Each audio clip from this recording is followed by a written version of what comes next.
ഇന്ന് ഞങ്ങൾ പുല്ലിച്ചിറ പള്ളിയിൽ പോകുമെന്ന് വിചാരിച്ചു. അവിടുത്തെ പെരുന്നാളാണ്. അപ്പോൾ ഞങ്ങൾ മൂന്നുപേരും ആദ്യമായിട്ടാണ് പോകുന്നത്. ഇപ്പോൾ ഇനിയുള്ള 2 ദിവസം കൂടി ഉള്ളത്. നല്ല തിരക്കാന്ന് വെച്ചാണ് ഇന്ന് പോയത്. അങ്ങനെ നേരെ അമ്മയ്ക്ക് ഷോളും കാര്യങ്ങളൊക്കെ കുത്തി അമ്മ ബസ്സിലാണ് പോയത്. അങ്ങനെ ഞങ്ങൾ നേരെ സ്കൂട്ടിയിൽ ഇറങ്ങി. അപ്പോൾ ATM കയറണമായിരുന്നു. അത് കഴിഞ്ഞിട്ട് നേരെ നമ്മൾ വണ്ടിയുടെ ഫ്രണ്ട് ടയർ ഇല്ലായിരുന്നു, അത് മേടിച്ച് നേരെ കൊട്ടിയത്ത് വന്നപ്പോഴത്തേക്ക് അമ്മ വന്നു. അപ്പോൾ നമ്മൾ ഒരാളെയും കൂടെ കാത്തിരിക്കുവാണ്. വേറെ ആരുമല്ല, ആമിന ആണ്.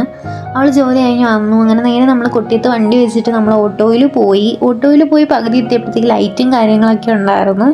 പിന്നെ കുറച്ച് പുല്ലിച്ചിറ പള്ളിയുടെ അടുത്തെത്തിയപ്പോഴത്തേക്ക് പിന്നെ ഒരടി എടുക്കാൻ പറ്റാത്ത അത്രയും ബ്ലോക്കായിരുന്നു. അങ്ങനെ നമ്മൾ അവിടെ ഇറങ്ങി നേരെ നടക്കാൻ തുടങ്ങി.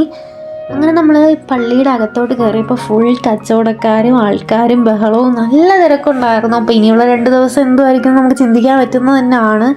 അങ്ങനെ നേരെ നമ്മൾ പള്ളിയുടെ അകത്തും കാര്യങ്ങളൊക്കെ കയറി. അപ്പോൾ നമ്മൾ ആദ്യമായിട്ടായതുകൊണ്ട് നമുക്ക് ഇവിടുത്തെ എങ്ങനെയാണെന്നൊന്നും അറിയത്തില്ലായിരുന്നു. പക്ഷെ ആമിന എല്ലാ വർഷവും വരുമായിരുന്നു. അങ്ങനെ നേരെ നമ്മൾ പള്ളിയിലേക്ക് വേണ്ടുന്ന കാര്യങ്ങളൊക്കെ ചെയ്തിട്ട് നമ്മൾ ഈ ഒരു അപേക്ഷ പെട്ടി എന്ന് പറയുന്ന സംഭവം ഉണ്ടായിരുന്നു. അങ്ങനെ നമ്മൾ 4 പേര് നമ്മുടെ ഓരോ കാര്യങ്ങളൊക്കെ എഴുതി ഇങ്ങനെ ഇട്ടായിരുന്നു. അങ്ങനെ നമ്മൾ പള്ളിയുടെ അകത്ത് കയറി കുറച്ച് നേരം ഇരുന്നു. എന്നിട്ട് നേരെ നമ്മൾ താഴോട്ട് പോയി ഇവിടെയൊക്കെ ഇങ്ങനെ ഓരോ സ്ഥലങ്ങളുണ്ടായിരുന്നു. അങ്ങനെ അതും കഴിഞ്ഞ് നേരെ നമ്മൾ ചന മസാല ഇരിക്കുന്നുണ്ടായിരുന്നു. അങ്ങനെ അത് നമ്മൾ വാങ്ങാമെന്ന് വിചാരിച്ചു. അത് നമ്മൾ ഉത്സവത്തിനുമായാലോ അല്ലെങ്കിൽ എന്തിനു പോയാലും നമ്മൾ കണ്ടാൽ വാങ്ങാറുണ്ട്. അങ്ങനെ അതും വാങ്ങിച്ച് നേരെ ബാക്കിയുള്ളവർക്ക് ചായയും കാര്യങ്ങളൊക്കെ വാങ്ങിച്ചു. അപ്പോഴാണ് ഒരാൾ കുഞ്ഞിനെയും കൊണ്ടിങ്ങനെ ഒരു ബലൂണൊക്കെ വിൽക്കുന്നുണ്ടത്. അപ്പോൾ നമുക്കത് കണ്ടപ്പോൾ നമുക്ക് വേണ്ടെങ്കിലും നമ്മൾ അടുത്ത് വന്നപ്പോഴത്തേക്കും നമുക്ക് വാങ്ങാൻ തോന്നി. അങ്ങനെ നമ്മൾ വാങ്ങി. എന്നിട്ട് നേരെ നമ്മൾ വേറെയും ഫുഡും കാര്യങ്ങളൊക്കെ വാങ്ങിച്ച് കഴിച്ചായിരുന്നു. എന്തൊക്കെയാണ് കഴിച്ചതെന്ന് ഇപ്പോൾ ഓർമ്മ പോലും ഇല്ല. ഭയങ്കര തിരക്കും കാര്യങ്ങളൊക്കെ ആയിരുന്നു. അങ്ങനെ നേരെ നമുക്ക് ആ ബലൂൺ ആവശ്യമില്ലാത്തതുകൊണ്ട് അടുത്ത് നിന്നൊരു കുഞ്ഞിന് നമ്മളത് കൊടുത്തായിരുന്നു. എന്നിട്ട് നേരെ നമ്മൾ പോവാൻ നേരത്ത് ഒരു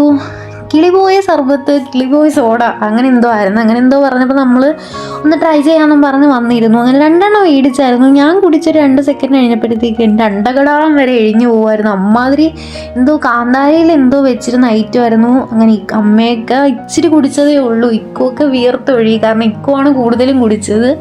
അങ്ങനെ നേരെ നമ്മൾ അതിൻ്റെ ക്ഷീണം മാറ്റാൻ വേണ്ടി 2 ഐസ്ക്രീമും കാര്യങ്ങളൊക്കെ വാങ്ങിച്ചു. പിന്നെ നമ്മൾ കുറച്ച് സാധനങ്ങളൊക്കെ വാങ്ങിച്ചായിരുന്നു. അത്യാവശ്യം നല്ല വിലക്കുറവായിരുന്നു. അതാണ് മെയിൻ ഹൈലൈറ്റ്. അങ്ങനെ കുറച്ച് സാധനങ്ങളൊക്കെ വാങ്ങിച്ച് നേരെ നമ്മൾ അവിടെ നിന്ന് ഇറങ്ങി. ബായ്.